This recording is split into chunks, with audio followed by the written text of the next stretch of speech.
Hey guys, welcome back to my channel tech panda web और मैं हूं आपका दोस्त राना।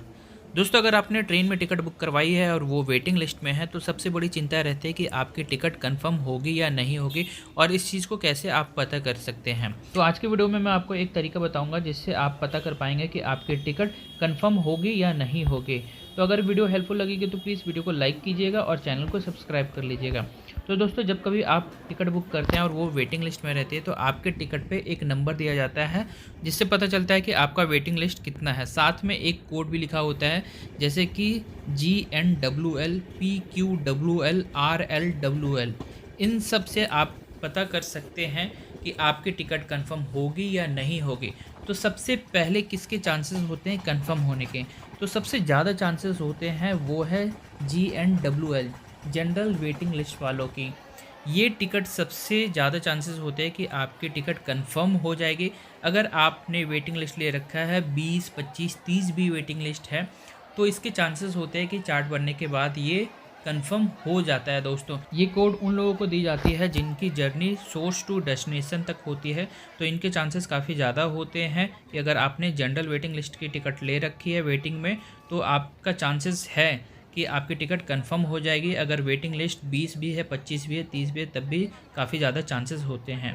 दूसरी बात करें, अगर आपने टिकट ले रखा है यहाँ पे PQWL, pool quota waiting list, जो जर्नी होती है सोर्स स्टेशन से बीच के किसी स्टेशन तक, तो इसके भी चांसेस काफ़ी ज़्यादा होते हैं। वेटिंग लिस्ट के बाद जो जनरल वेटिंग लिस्ट होती है उसके बाद इसके चांसेस काफ़ी ज़्यादा होते हैं कि आपकी टिकट कंफर्म हो जाएगी। तो यहाँ पे अगर आपने वेटिंग लिस्ट ले रखी है 10, 15, 20 तक भी ले रखी है तो आपके चांसेस होंगे कि PQWL वाली वेटिंग लिस्ट की टिकटें कंफर्म हो जाएंगी। और इसके बाद बात करें कि एक और होता है यहाँ पे RLWL, remote location waiting list.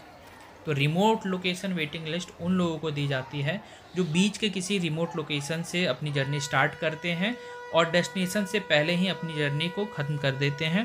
तो उन लोगों को ये कोड दिया जाता है और इसका जो चांसेस होता है वो compare to general waiting list और पूल कोटा वेटिंग लिस्ट से थोड़ा कम होता है कंफर्म होने का। तो यहाँ पे अगर 10 से कम ही अगर आपका वेटिंग लिस्ट यहाँ पे है तभी चांसेस होंगे कि ये टिकट कंफर्म हो जाएगी, अदरवाइज़ चांसेस काफ़ी कम होते हैं इन टिकटों के कंफर्म होने के दोस्तों। और अगर आपने तत्काल का वेटिंग लिस्ट ले रखा है तो बिल्कुल ना के बराबर होता है। अगर आपका वेटिंग लिस्ट एक भी है तो भी आप ना के बराबर ही मान के चलिए कि आपकी तत्काल की वेटिंग लिस्ट वाली टिकट कंफर्म हो पाएगी। और अगर आपकी टिकट वेटिंग लिस्ट में ही रह जाती है चार्ट बनने के बाद भी तो आप उस टिकट के साथ ट्रैवल नहीं कर सकते हैं। आपने ऑनलाइन ले रखा है तो रिफ़ंड आपको ऑटोमेटिक 3 से 4 दिन में आपके अकाउंट में वापस कर दिया जाएगा। अगर आपने काउंटर से ले रखा है तो आप ट्रैवल कर सकते हैं लेकिन आपको कोई भी सीट दी नहीं जाएगी दोस्तों।